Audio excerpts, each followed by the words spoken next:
Dear Muslim brothers and respected guests from the non-Muslims who are seeking to understand the purpose of life.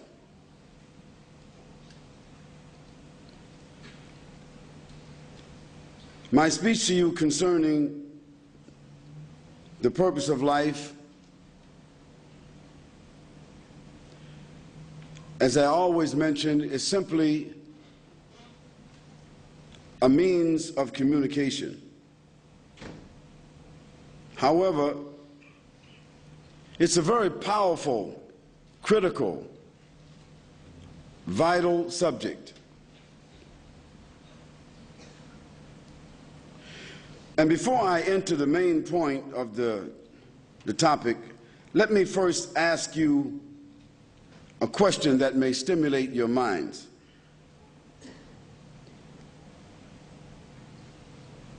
Now, many of you are, and most of you, are educated,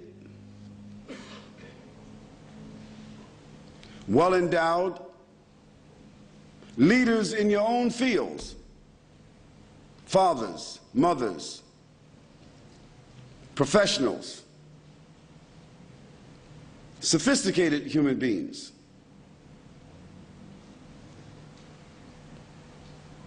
But did you ever ask yourself the question, or a set of questions? Do you know why you are here on this earth? And when you die, and of course, there's nobody that has any doubt, regardless of what persuasion, what denomination, what gender, what background, what church, what religion, system, ideology, or ism that you belong to, there's no doubt that everybody in this room one day will die. Now, if there's anyone that has a doubt about that, then you're the only one that doesn't have to answer the question, what is the purpose of life? Because you may be able to circumvent the consequences or the responsibility of that question. Of course, no one has any doubt about death. For if the benefactor of life, the causer of life, the creator of life, the owner of life, if that source of life had no other power over the creatures that have life, death would be enough evidence.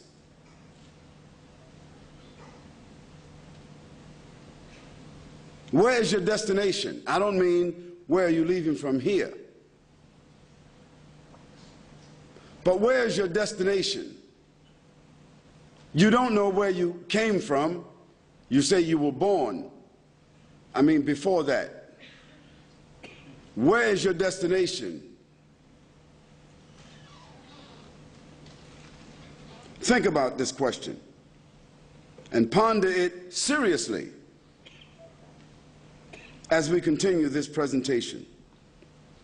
Now, in the world that we live in, there are many beliefs, many religions, many philosophies that have been offered to satisfy or respond to this question, because human beings are the only creatures on the earth or in the heavens.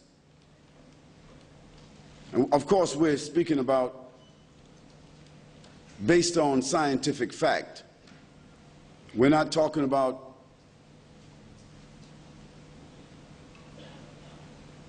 Metro-Goldwyn-Mayer or Steven Spielberg or Disneyland. They have some other philosophies that they will give us the indication to believe. But until now, there is no scientific evidence that there are any other creatures in the heavens or the earth who has the intellect or the faculties or the capacity of human beings. And because of the faculties that human beings are endowed with, they have the exclusive ability, the freedom to think and feel and to say I, me, and to express what we call ego. No other creatures have this ability. However, we know that even that ability is limited, because when the human being is a child, there is less ego. And as the human being becomes older, there is even less ego. The height of the human being's ego is at the height of their strength, their development, their endowment, what they have, what they call strength, possession. But it lasts only an afternoon. That afternoon might be in some cases 20 years, 30 years, 40 years, 60 years, 80 years. But inevitably, the years of the human being passes quickly. And as the Quran says, وَخَلَقْنَا الْإِنسَانَ فِي أَحْسَنِ تَقْوِيمٍ ثُمَّ رَدَدْنَاهُ أَسْفَلَ سَافِلِينَ. And we created, God says, He created by His own power the human being and gave him or her the faculties, perfect, balanced, complete faculties of intellect, intelligence, seeing, hearing, feeling, taste, touch, thinking, and the apparatus of the body. We gave the human being a complete set of faculties that is created that human being with a mold. ثُمَّ رَدَدْنَاهُ أَسْفَلَ سَافِلِينَ. But after that, after giving them, endowing that human being with that perfect set of faculties, ثُمَّ رَدَدْنَاهُ أَسْفَلَ سَافِلِينَ. Then we return him or her to the lowest of the low. They lose the eyesight, they lose the hearing, they lose the smell, they lose the touch, they lose the taste, they lose and depreciate even the physical composition. Now this is what the Quran said almost 1,500 years ago. Is this the case? It is.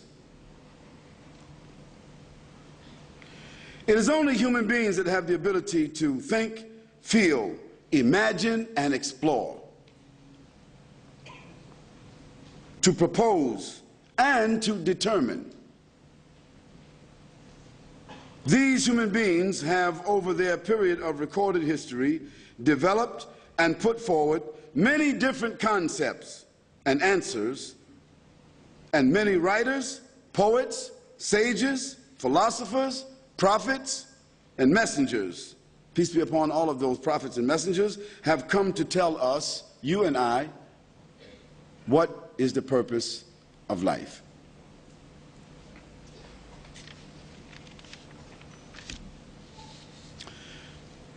Now, to be literary,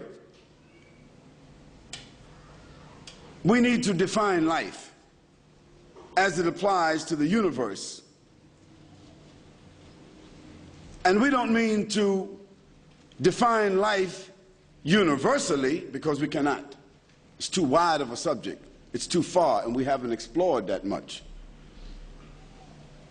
The time that man has been on this earth, man has come to discover a few things. But relative to the size of the universe, man hasn't covered even a pin drop.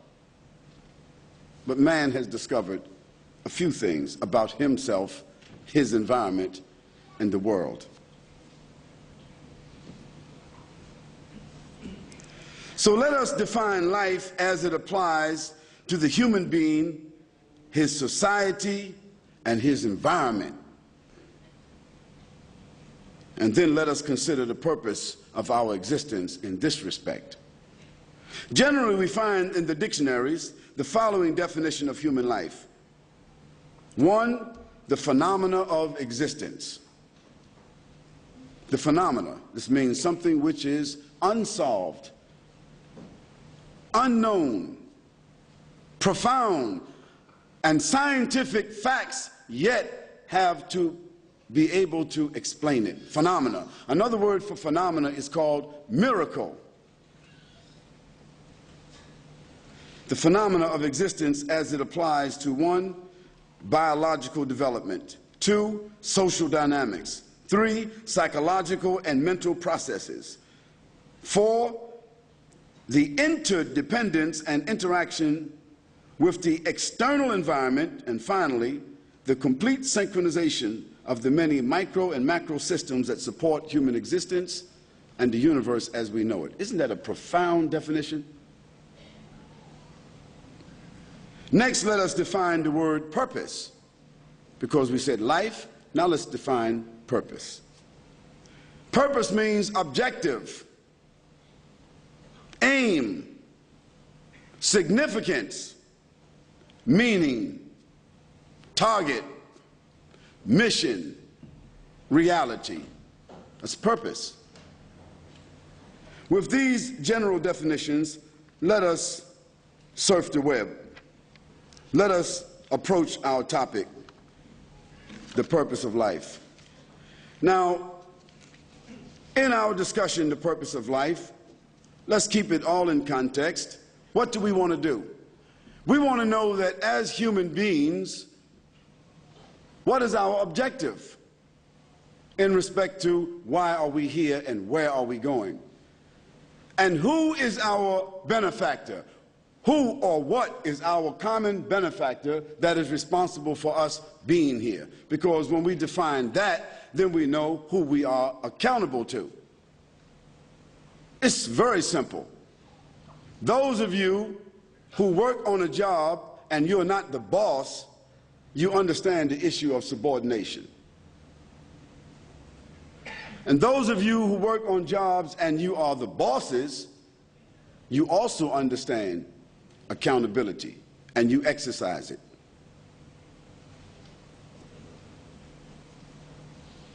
Now, some facts that we need to think about and talk about: the creation of the world. Is the creation of this world, in all of its complex forms, is it the result of the thinking of human beings? I ask you, yes or no? Yes or no? I just want to make sure we're in consensus here. Another fact: man is the most sophisticated creature in the known and explored universe. Now, we heard about E.T.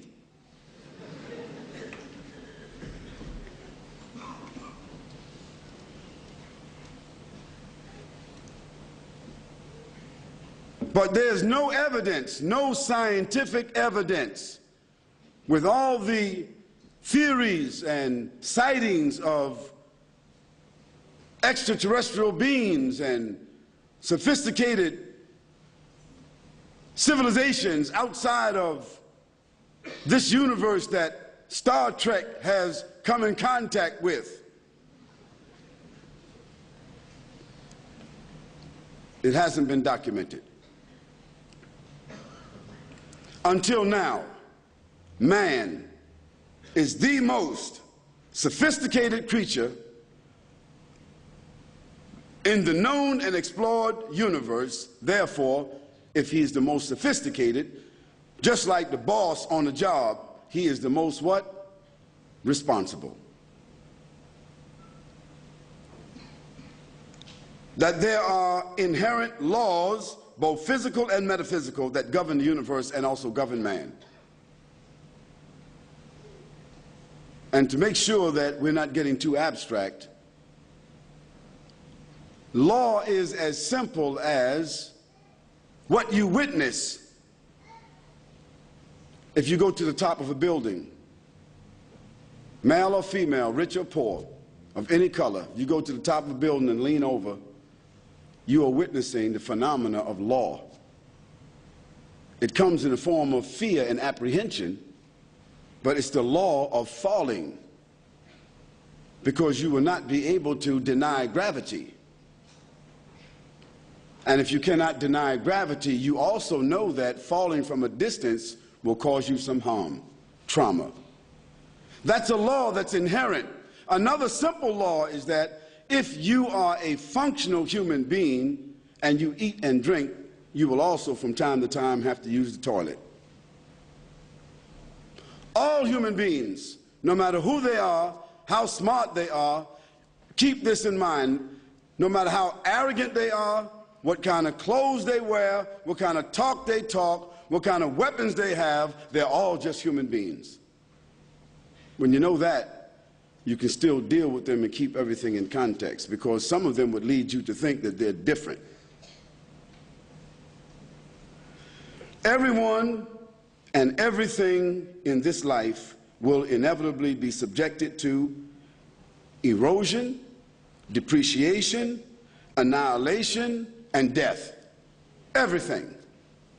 And as we sit here, everyone here is getting older. Another day towards death. You can call it older, but it's a little closer towards death. And even as we say here, it's already there. We say now, it's already then. So even the present is something that eludes us. We only know the present by virtue of how the sun moves. Minutes, hours, days, weeks, months, years. And we wouldn't know that if we didn't watch the calendar or the clock. It's called time. We also know that the earth is equipped with a perfectly balanced environment for the existence of human life, and that until now, with all of man's instrumentalization, with all of man's sophistication, with all of his exploration, man has yet to find another planet or star within his reach that has an environment suitable for human life. Isn't that ironic? The earth is what planet from the sun? The third planet, isn't it? If it were the fourth planet, it would be too cold for human life, wouldn't it? Would not service human life. If it was the second planet, it would burn up. Human beings could not live. They would suffocate from the heat.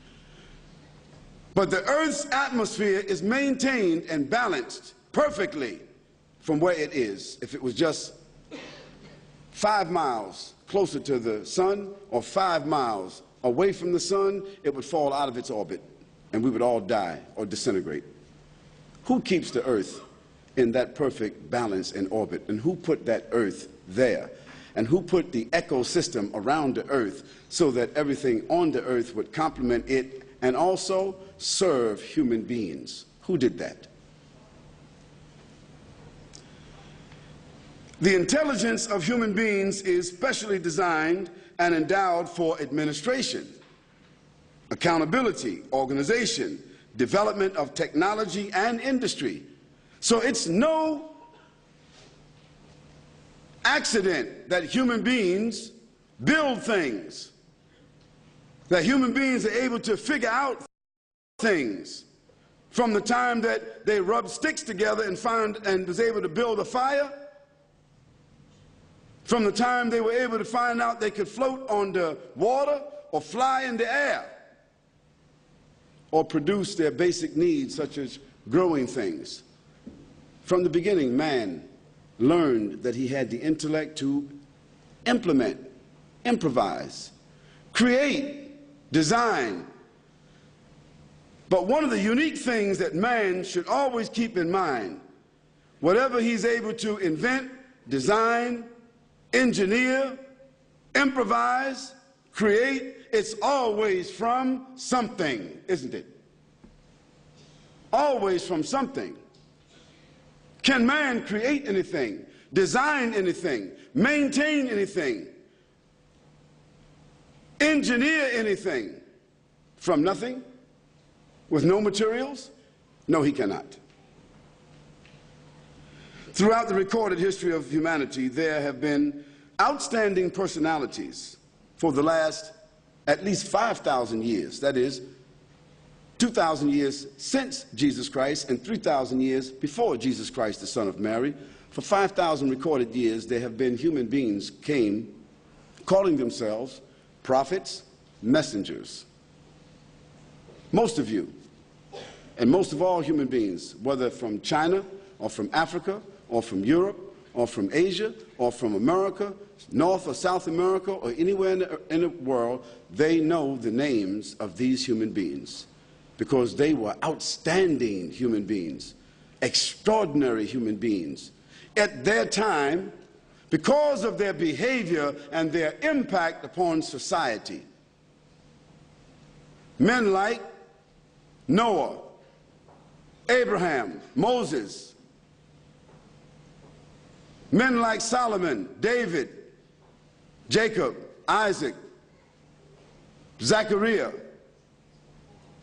John the Baptist, Jesus Christ, the Son of Mary, and Muhammad ibn Abdullah. Peace and blessings be upon all of them. These extraordinary human beings over the period of 5,000 years stand out from all other human beings. Now, they were not industrialists. They were not professors of universities. They were not sophisticated in terms of their academia. But it was the commitment to human behavior and their insistence upon worshiping only God.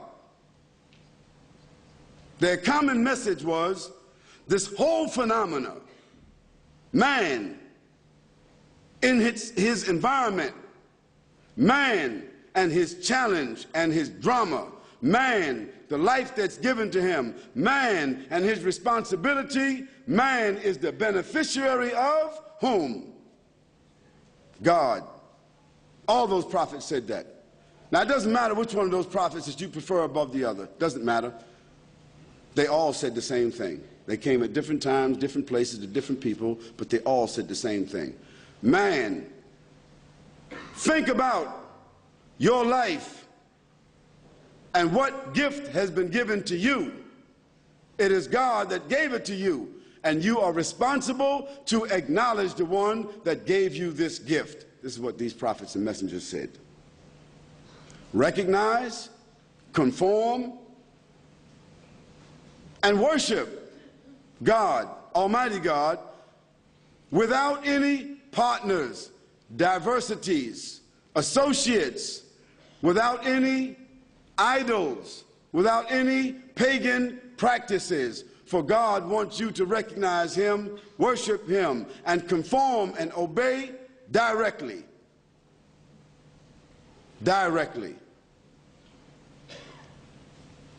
Through education, worship, and the acceptance of global moralities, human beings are able to establish civilized behavior. Now, this is a very important point. Global morality. Now, one of the globally accepted moralities is that one should not take the life of another without justification. Isn't that a global morality? One should not take the property of another. One should not covet the wife, husband of another. One should not slander. One should not undermine. One should not do these things. These are called global behaviors. One should act decently towards their fellow man. These are called global behaviors. For if you go to China, if you go to Africa, here in Australia, if you go to Europe, if you go to Russia, you go to anywhere, there are what they call globally accepted codes of conduct.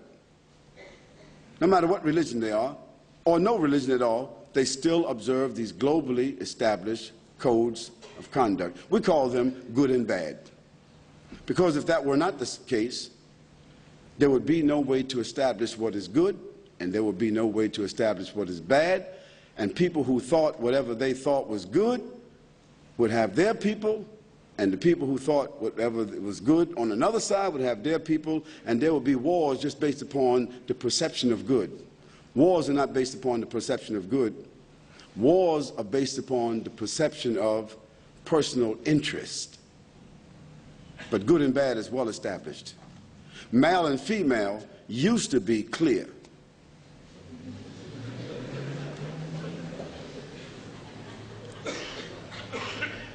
Sky and earth is clear. Water and ice are clear. Salt and pepper are clear. There are some very clearly established radicals, differences that even animals recognize. But humans, when their faculties become clouded or distorted, they are the only creatures that forget these radicals. Because things that animals don't do, humans, when their sense of morality becomes distorted, they do what animals don't do.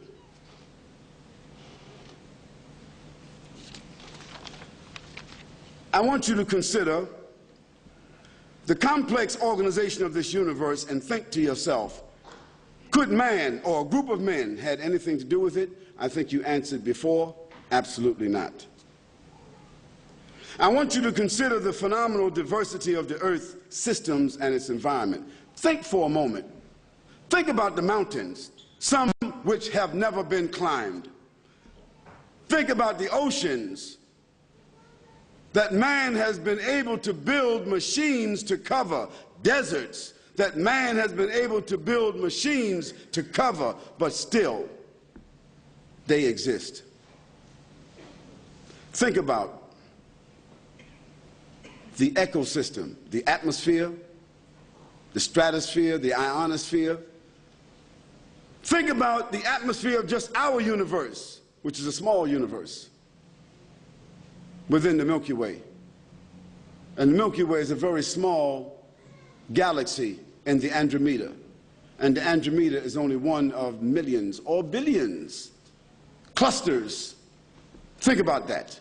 How then significant is man? How significant is the human being when we think about this vastness?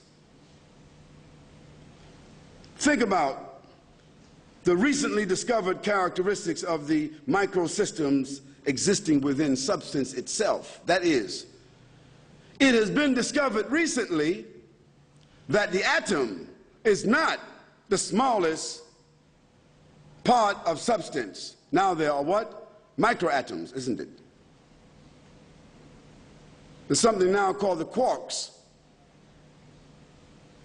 They say which is a millionth of an atom, a split of a millionth of an atom.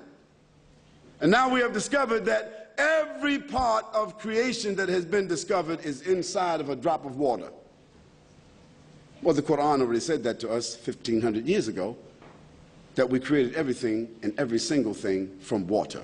The Quran said that. Think about the anatomy of the human being and the intricate and complicated systems that are necessary for its functioning. That you and I, we can only go maybe 28 days without water and then we die.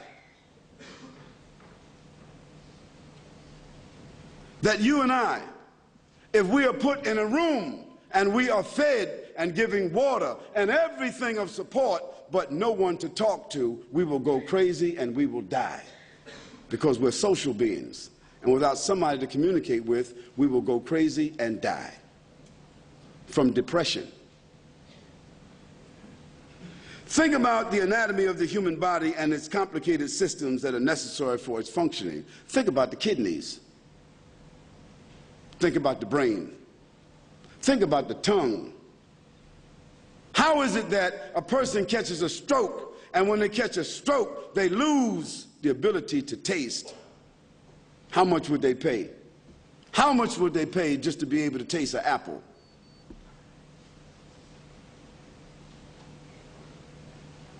Think about the stomach.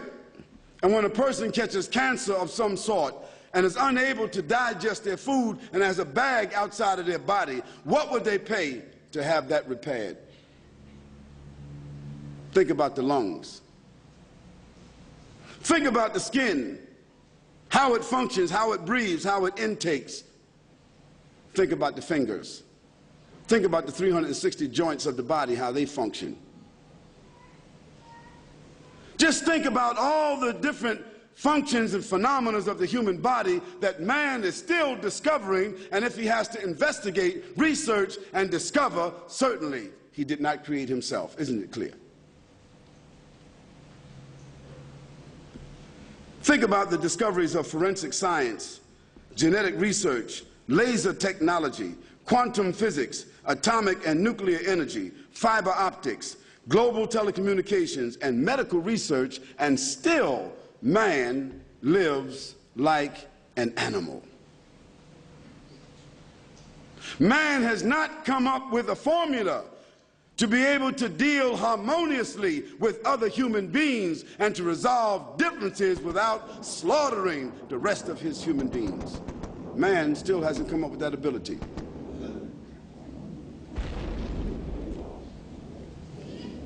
Think about the many food substances and the aquamarine substances that make up the common air that we breathe every second and minute of our lives, and the many sources of fundamental energy that human civilization depends upon. Think about the many different types of energy that the human being needs just to live. Tell me, how is all of this possible without a power and an intelligence outside of the universe and the human phenomena? At this point, I'd like my brother to recite a few verses from the Quran, and I just want you to be patient, because when we give a proof from the Quran, we want you to hear the medicine. Now, you won't know what he's saying right away because it's in Arabic, but out of respect for the revelation, I want him to recite it, then I'm going to translate it for you because it's relative to my topic. أعوذ بالله من الشيطان الرجيم بسم الله الرحمن الرحيم وآية لهم الأرض الميتة أحييناها وأخرجنا منها حبا فمنه يأكلون وجعلنا فيها جنات من نخيل وأعناب وفجرنا فيها من العيون ليأكلوا من ثمره وما عملته أيديهم أفلا يشكرون سبحان الذي خلق الأزواج كلها مما تنبت الأرض ومن أنفسهم ومما لا يعلمون وآية لهم الليل نسلخ منه النهار فإذا هم مظلمون والشمس تجري لمستقر لها ذلك تقدير العزيز العليم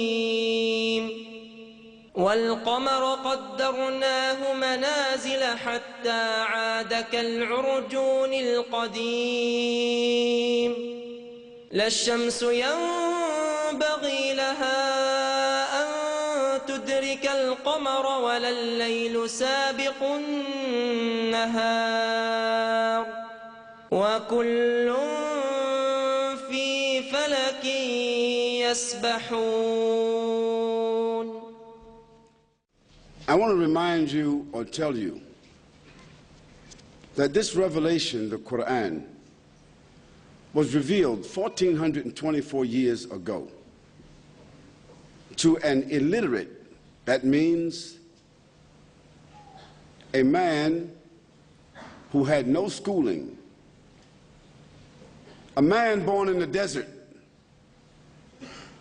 an Arab,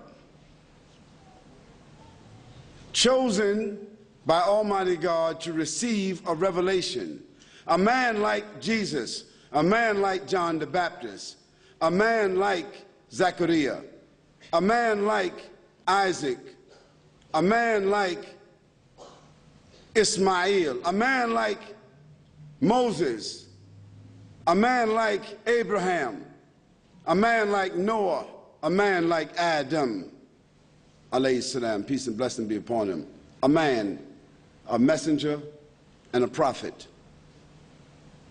Now this Quran that he recited is recited by 1.4 billion people in the world and memorized from cover to cover, 6,626 verses by literally millions of Muslims. Not a few, but millions. And it is the ambition of every Muslim to have a son or a daughter in their life that memorizes this entire book. So it's not a phenomenon, except that this book was memorized and preserved in the life of the one that received it from God. And in his lifetime, it was memorized and it was retained and never changed and intact until now. Look what it says. I gave you some statistics, and the basis of it was from the Quran. The Quran says, and a sign for them is the dead earth. It is brought back to life, and then from it springs fruits and grains of all kinds which they eat. And we place therein gardens and palm trees and grapevines, and cause them to burst forth therein some springs that come from the ground that man doesn't control himself. And there he creates his industry, that they may eat of the fruit created by God, and their hands have not produced it at all. So will they be grateful? Exalted is he who created all life in pairs.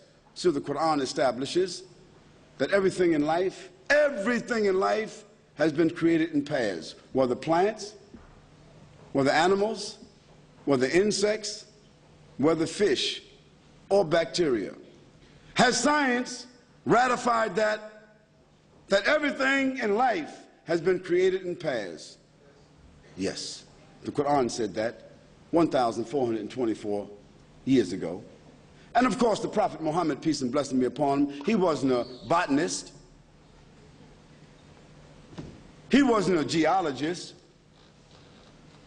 he didn't have a microscope, he had no way of knowing that. The only way a human being 1,424 years could know that is through the help and inspiration of the one who is the creator from the beginning.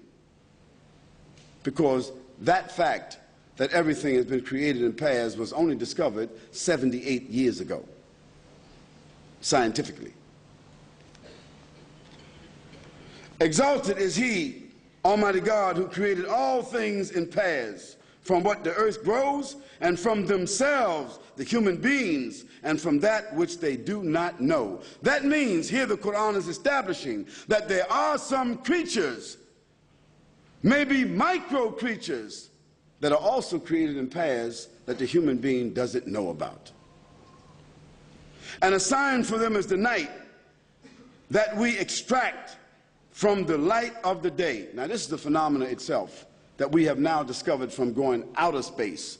When we go out in space, we realize that the day is extracted from the night, not the night from the day. We realize that night is first and day is second, although we say day-night.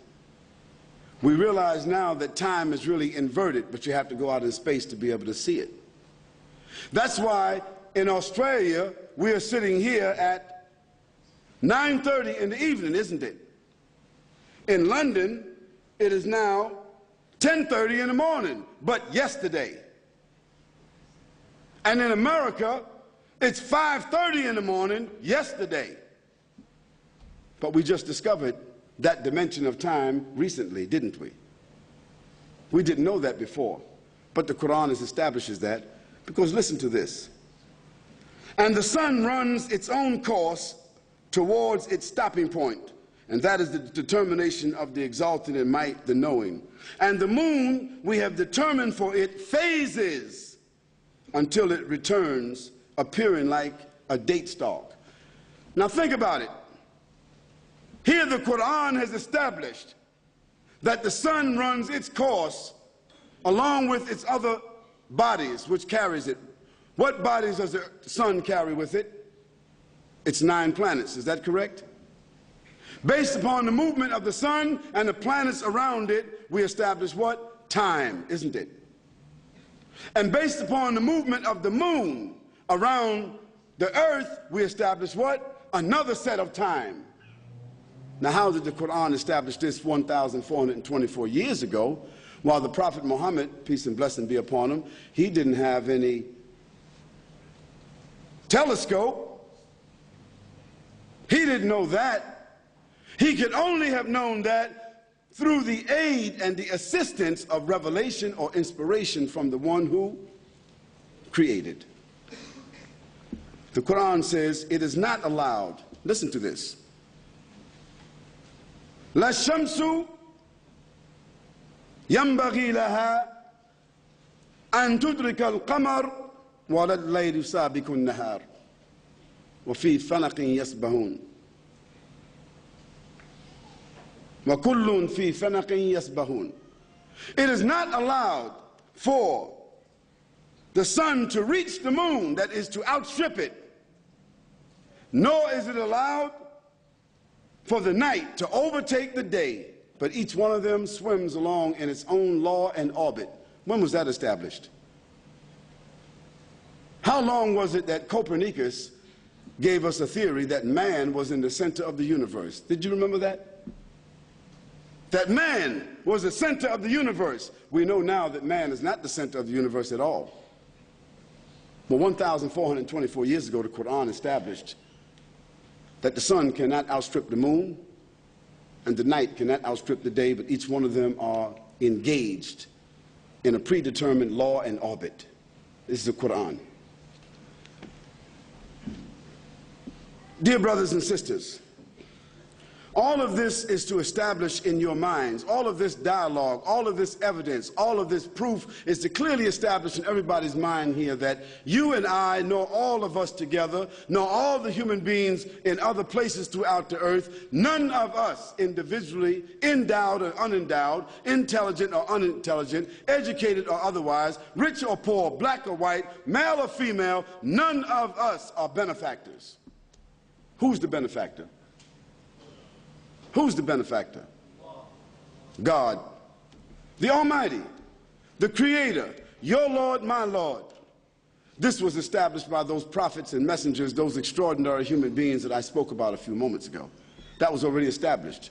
I didn't need to come here and establish that. I just need to come here and remind you of that. Now, those extraordinary human beings were the ones that came to tell other human beings who thought at that time that they were somewhat sophisticated. Isn't that, you know, this is unique about humans. At every age, even 5,000 years ago, they thought they were modern.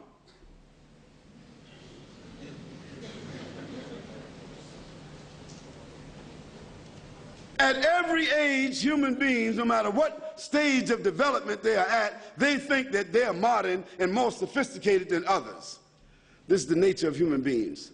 Yet all of them don't seem to ponder on the fact that they're only here for a moment. And some of them, during the moment that they're here, they become so arrogant. They begin to say that we are the owners, we are the peacekeepers, we are the organizers, we are the administrators, we are the ones who created ourselves, determined for ourselves, legislate for ourselves and others, and we own everything and we determine everything. Isn't there some people that say that? You're either with us or against.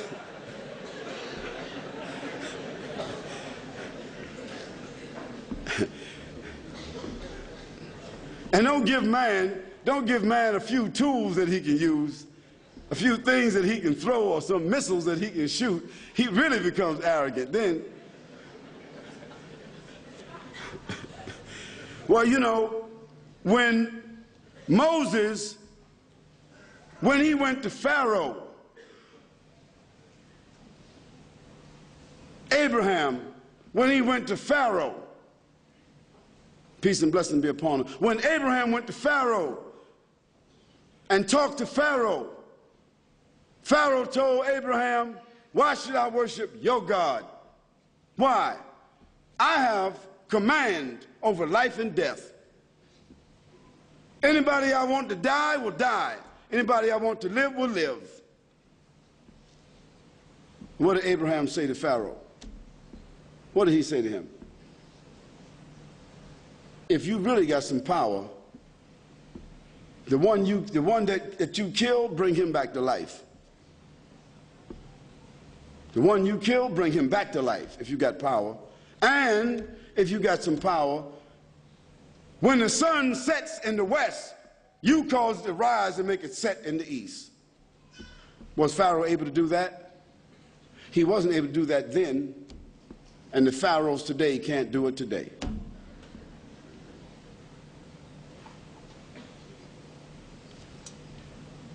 Because throughout the span of man's interaction with man, there has always been the confrontation between the arrogant, the worldly, the boastful, those who feel that they are the owners, the administrators, the materialists. There's always been that confrontation between the materialists and the faithful. The prophets of God, whom I mentioned some of their names, they were always the godly, the faithful. The people having faith and belief, knowing that this world and all its tangible resources are the result of whose command? God. Those people who are godless, mindless, heedless, arrogant, rebellious, wanting to own everything, wanting to expand from their place throughout the world and even control everything in the world and even want to control outer space. And look how God sends signs, and that man doesn't seem to want to heed it. Did you know that the space exploration project that the USSR, or they don't call it that anymore, it's called now the Soviet Union, or the Soviet states, they got it now. They changed the name, didn't they? Changed the currency. I think they're in bed with the capitalists now, aren't they? Anyway, the Russian, or they call themselves Russians now, right? So the Russian American space exploration project that has now expanded itself to include the state of Israel. Well, that's wonderful. That's a nice addition. Well, they had a very ambitious space exploration project that included building, what do they call that you look up in the sky and see it at night? Yeah, the space station. So they were building a space station so that they would be able to establish in the heavens a place to prove to us that there is no God up here. And that they would build a new frontier. That was Star Trek and his peoples called it. And through their robotronics, they would create a new race of slaves that would serve them from outer space, spy on those on the earth, and control the whole heavens and the earth. They led us to believe that. Well, after this last failure, this recent failure that they don't speak about anymore, this tragedy, this $56 million project, $56 billion project. Now keep this in mind, $56 billion of your tax dollars and mine It's frozen, paralyzed, the whole project. And you've got people up there at that space station that will die because they got to have regular flights back and forth just to support them, and they don't have any flights right now, and they don't expect to have any more for at least 10 months. So God has shown them just through one sign that's not where man belongs. That's not the environment where man is supposed to live, multiply, develop, or control. And let me tell you another little aspect of that space station project. They were developing a theory that they could take people that are in prisons or people that they considered to be dysfunctional or without any real use, and they could transport them to the space station and just put them in orbit. That was the plan, that 12 years from now, they would transfer major prison populations up there and create prison colonies where they would produce things there, but they would be in orbit so they wouldn't have to worry about them escaping.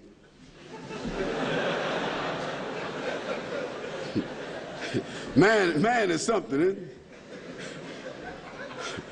Now, those prophets and messengers, they had their task.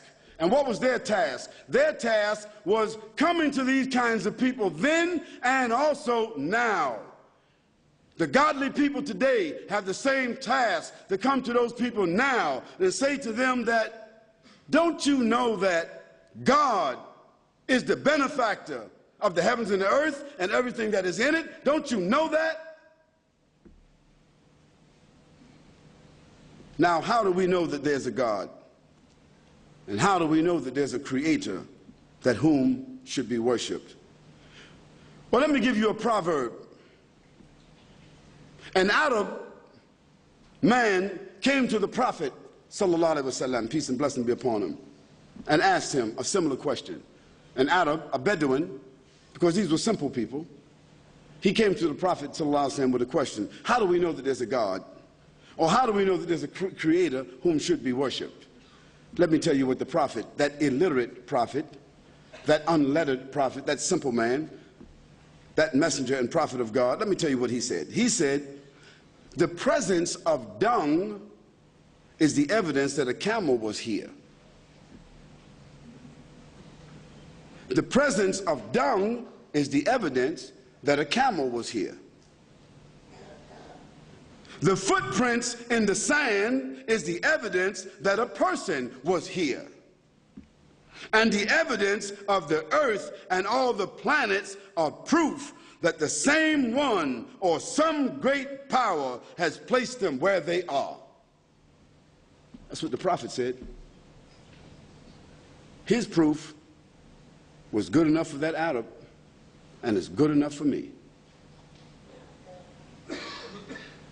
Why should we not consider the theories of natural selection or the Big Bang or the concept of perpetual evolution as plausible evidence for the existence of the world or creation or universe? Because none of these theories can deny the fact that macro and micro systems are arranged, fixed, proportioned, measured, determined, limited, synchronized, and given distinct characteristics and parameters that they cannot go beyond or exceed.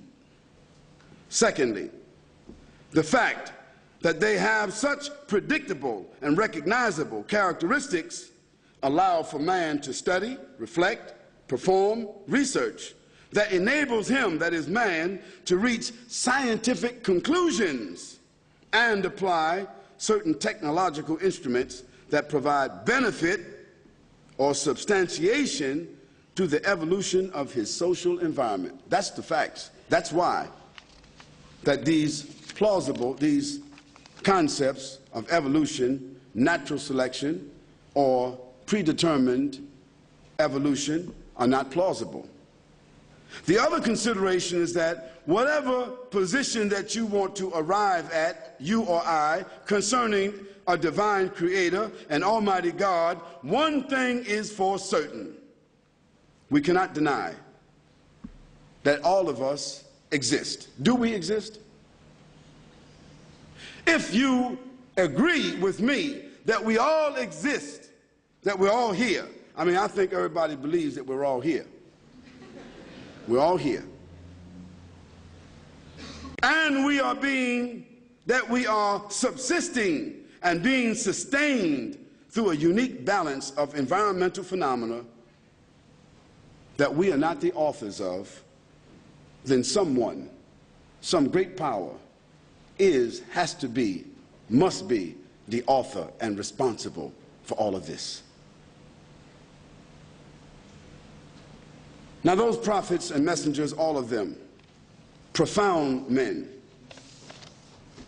they all said to their people that there is no God except Almighty God. That means there's nothing to be worshiped, nothing to be obeyed, nothing to be adored, nothing to be bowed down to, nothing to subordinate to except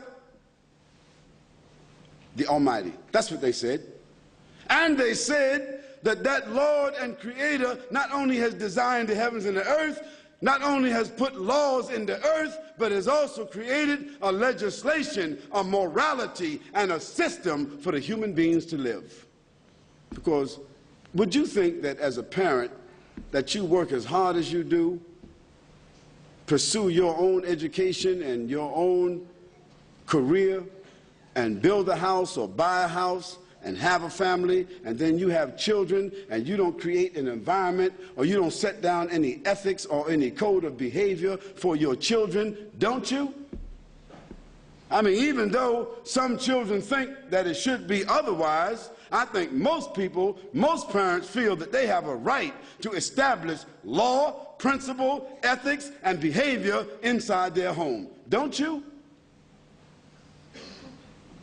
Well, do you think that you have more right to establish law and ethics and behavior and a system of what comes and goes in your own home, but that the Creator of the heavens and the earth and the environment that you live in, this vast universe that you see and witness and depend upon, that the Creator or the benefactor of that would not do the same? Those prophets and messengers said that the Almighty